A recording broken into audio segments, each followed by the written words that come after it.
Assalamualaikum, Azizah Musidi. Ini review rumah di belakang kami yang telah kami siapkan hanya tempoh dalam 3 bulan saja berkawasan 1000 kaki persegi dan terdiri daripada 3 bilik tidur, 2 bilik air. Lokasi berada di Batu Pahat dekat dengan belakang PP Mall. Harga sekarang promosi hanya RM134,000 sahaja. Okey, RM134,000 sahaja dapat macam ni punya keadaan. So, di bahagian luar ni, beranda ni saiz dia adalah 200 kaki persegi, 10 kaki depan dan juga 20 kaki lebar ikut saiz rumah. Kita sediakan juga tiang Roman kiri kanan ketinggian 10 kaki, lebar 1 kaki.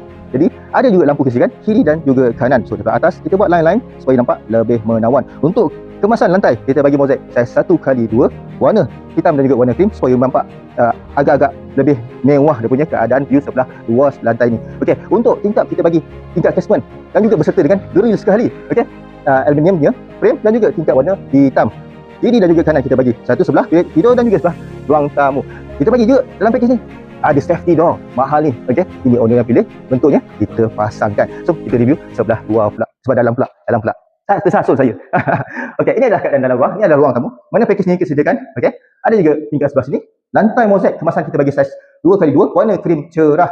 Okey, daripada lantai ke ceiling berketinggian 10.8 kaki, hampir 11 kaki, jadi tak terasa panas sangat. Kita juga bagi L-box serta dengan 2 unit kipas yang ada lampu dan juga 6 unit lampu yang ada dalam L-box tu. Jadi nampak cantik walaupun harganya tak begitu tinggi. Okay, ini adalah bilik pertama saiz 10x10. Kita bagi unit ni adalah sama, ada juga lampu point ada 2, kipas 1 point. Okay, untuk plug charging point dan juga plug aircon kita sediakan. Tak lupa juga pintu ni kita bagi comel ni. Okay, nampak mewah. Okay, inilah bilik pertama. Bilik yang kedua, ini bilik ketiga. Saiz dia adalah sama sahaja. Ini bilik kedua. Okay, set dia sama juga, package dia sama, ada lampu kipas dan ini adalah bilik yang ketiga. Okay, bilik air ada 2. Jadi ini adalah bilik mandi. Punya request tanah ada tandas.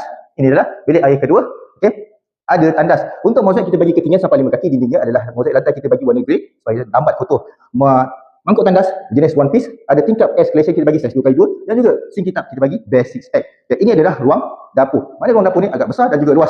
Kalau letak meja makan, tempat kita letak mesin basuh, S-box pun ada di sana. Okay, untuk tabletop kita bagi panjang 14 kaki, sinki 2 tadahan, ada juga tingkap jenis casement tolak keluar 3 daun 2 kali 6 kaki panjang.